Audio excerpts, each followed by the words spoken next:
Здравствуйте, уважаемые посетители сайта goodgame.ru. С вами Михаил и Khaldor. Нас очень легко различить по нескольким признакам. Выцепили Khaldor. Это наверняка, если вы знаете, легендарный комментатор и по Warcraft, и по Starcraft. Сейчас он комментирует Hearthstone of the Storm. И мы попробуем, я сразу извиняюсь за мой английский, взять у него небольшое интервью. Hello, how are you? Привет, как дела? Отлично. You said you know three phrases in English. That's the first one, and what the second and the third? Вот купить, долго жить, продлим нашу жизнь.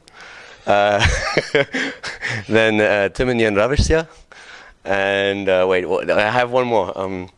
У тебя красивые глаза. Это все. That's all you need to pick up the girls in Russia, yeah? And I can swear. What? I can insult people. So that's the first thing that you know. Like you know how to drink, how to insult people, and how to talk to girls. That's all that you need to know. Great. About 9 or 10 months ago, you stopped making Starcraft 2 comments online, as far as I know, and switched to Heroes of the Storm.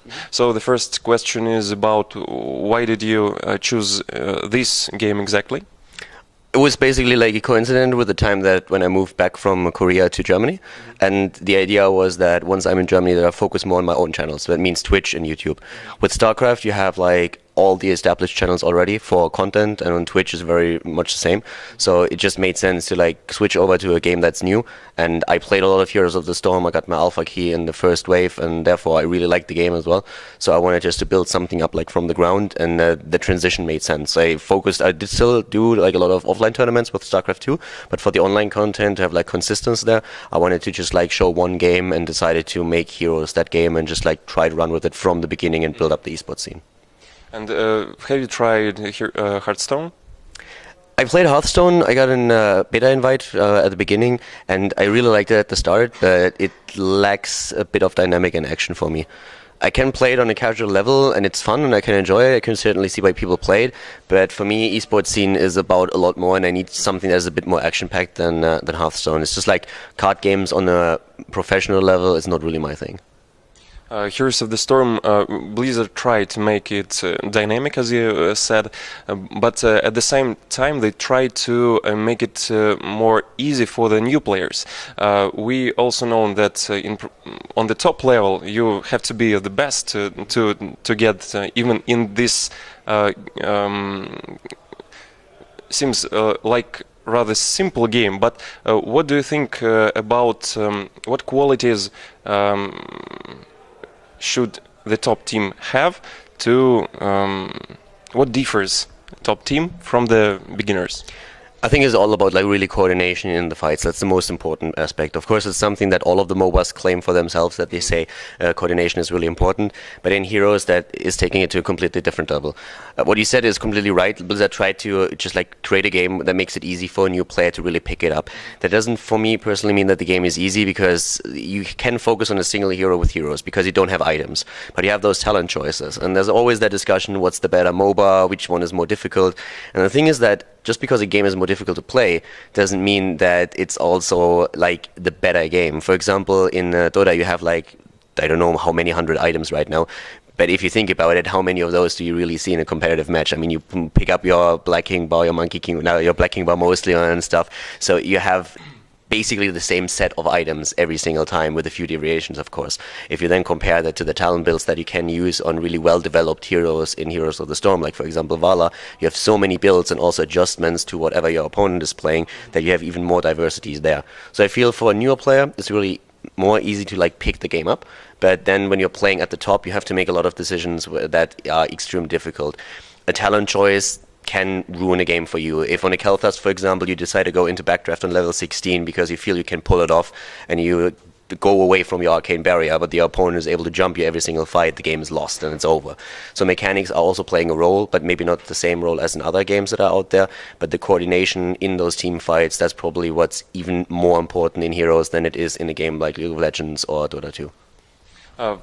What do you think Blizzard should do to increase popularity of Heroes of the Storm? Because just if you go right now on Twitch and try to compare the current online, it's not very good right now for Heroes of the Storm. So they made the nice game, easy to start to play, but what should they else do to make it more popular? I was actually personally hoping that it at this point would already be a bit more popular, but I always said that it's really going to be at least a year after the game is released. And I mean, we released the game in June, so that has been like how many months? 3, 4, something along those lines. Of course, there was beta and alpha around, but there was not a lot of marketing for the game during all that time. So I feel the game is growing. But they have to, of course, make it a bit more popular, as you already said. Tournaments like Road to BlizzCon are really huge, massive, and important step. I like that they, for example, give viewers now also portraits. We already saw that in other, like Dota does it. If you look at Counter CSGO, they do the same thing. So Blizzard picking up on that and really trying to just push esports a bit more makes a lot of sense, and I like that a lot.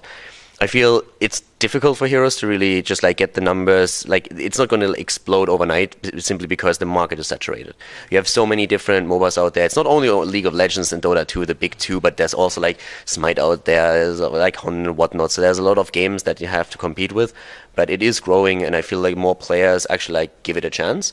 The faster the base is going to be. There's absolutely no doubt in my mind that Heroes is going to be really big, and it's already growing very, very fast. What are your top 3 favorite heroes? My top 3 favorite heroes are probably Abathur. I still like my Vala quite a lot. Abathur, Vala, extremely good. And for good measure, I would probably throw a tank in the mix and maybe at this point claim Muradin just because he's a lot of fun.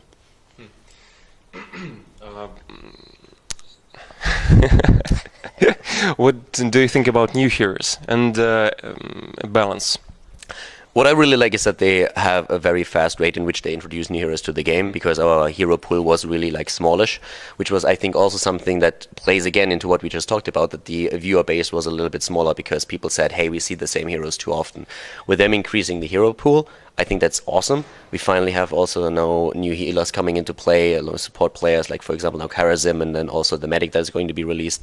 I think they're doing a pretty decent job when it comes to the balance overall, especially for such a good game. There's of course always things that you can complain about, and with newer heroes, they tend to overtune them a bit so that people play them and that they get a lot of data. But I feel to this point they have not really made it in a way that you would say, okay, it breaks the game. And of course, during the professional plays, you can also use your draft. Just circumvent that. So in general, I like the heroes that they release. They have very good ideas.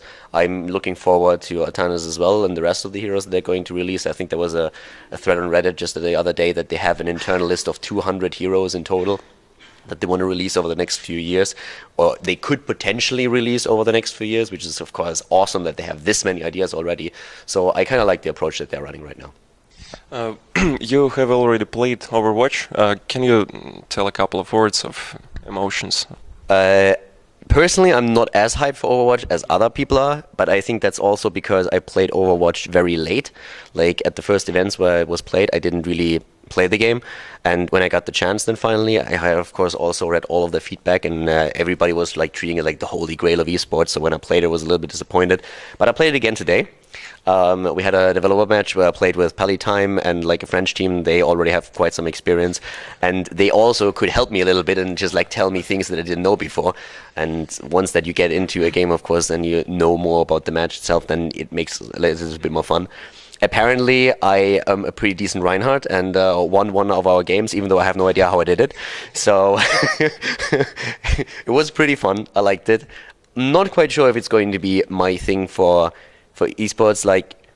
Okay, for that maybe I have to talk real quickly. When I look at the game, I always think about is that a game that I could cast and get fully into the esports scene?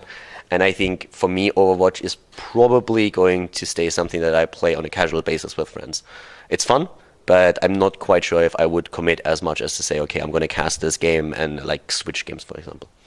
It's rather hard to find time to cast Starcraft 2, Heroes of the Storm, maybe to play Overwatch with friends, and Starcraft Legacy of the Void is about to come. Are you going to come back to Starcraft 2? Well, with StarCraft, I never really left completely. I just left with the online part. I did still the offline events, and I just came back from Birmingham last week where I casted Gfinity. That might have been my last StarCraft event. I'm not quite sure how I'm going to handle it, but it was probably for me the last offline event with the Heart of the Swarm. Now we're having Legacy of the Void come out, and at that point I have to make the decision if I want to really commit a lot more to StarCraft again and to Legacy, or if I'm going to stay with Heroes. I haven't really made the decision yet. I'm going to play Legacy of the Void for sure. I mean, there's like, I'm going to buy the game, I'm going to play the solo player, I'm going to play multiplayer as well.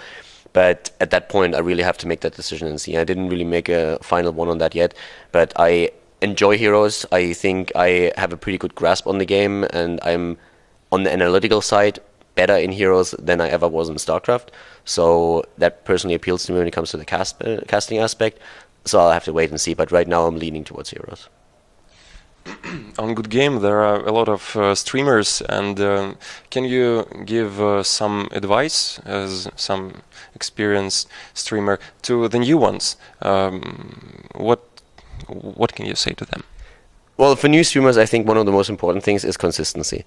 It's not enough to just like show yourself once or maybe like twice a week. If you really want to build something up and will like look into the future, you have to put regular content out there.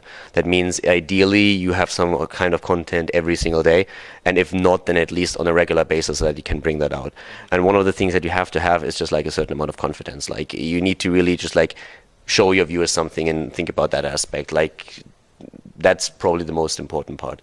Of course, you also need to have some knowledge about what you do and really try to get into it and really explain, okay, why is this and this happening, and trying to really entertain. But it's really important, I feel, that you have a certain kind of charisma, and that's something that you just can't teach. So you have to kind of be realistic about that, but as long as you work hard and you really just like put out regular content, I think you can achieve a lot. Great. Thank you very much. That was the last one. If you want to say something Exilia was trying to teach me like a sentence that I could like direct to a Russian audience. Unfortunately, I haven't learned it yet, probably. So in that sense, like just a shout out to the Russian community, and thanks for watching. Thank you.